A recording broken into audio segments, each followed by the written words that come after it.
बहुत समय पहले बाबुल देश में राजा नबूकदनेस्सर शासन करता था। वह एक बहुत शक्तिशाली और घमंडी राजा था।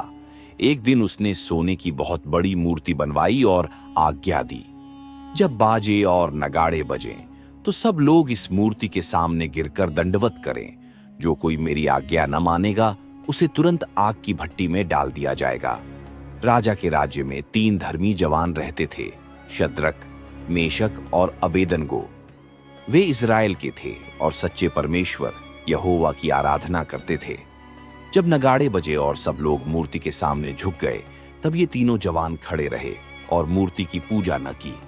लोगों ने जाकर राजा से कहा, हे महाराज, ये तीनों आपकी आज्ञा का पालन नहीं करते, ये आपके देवता की पूजा नहीं करते, न ही सोने की मूर्ति के आगे दंडवत करते हैं।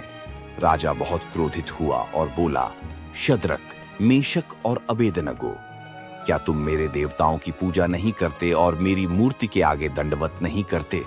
यदि अब भी तुम ऐसा न करोगे तो तुम्हें तुरंत आग की जलती भट्टी में डाल दिया जाएगा। फिर कौन सा परमेश्वर तुम्हें मेरे हाथ से छुड़ा सकेगा?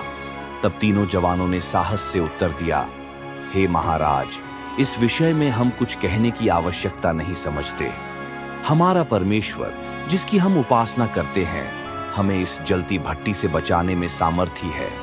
परंतु चाहे वह हमें बचाए या न बचाए, हम तेरे देवताओं की सेवा नहीं करेंगे और तेरी सोने की मूर्ति के आगे दंडवत नहीं करेंगे। राजा का चेहरा क्रोध से लाल हो गया। उसने आज्ञा दी कि भट्टी को 7 गुना अधिक गर्म किया जाए। फिर उसने अपने वीर सैनिकों को हुक्म दिया कि तीनों जवानों को बांधकर भट्टी में डाल दो।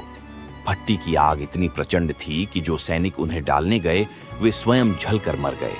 लेकिन शद्रक, मेशक और अबेदनगो भट्टी के बीचों बीच गिरा दिए गए।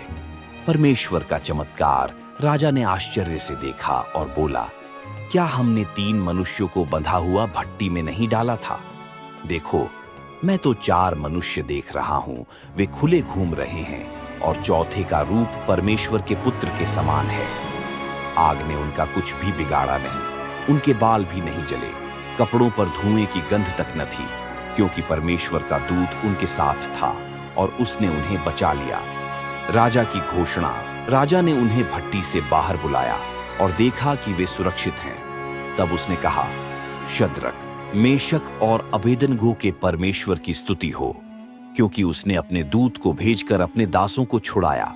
अब से जो कोई इस परमेश्वर के विरुद्ध बोलेगा, उसका दंड कठोर होगा, क्योंकि कोई दूसरा देवता नहीं जो इस प्रकार बचा सके।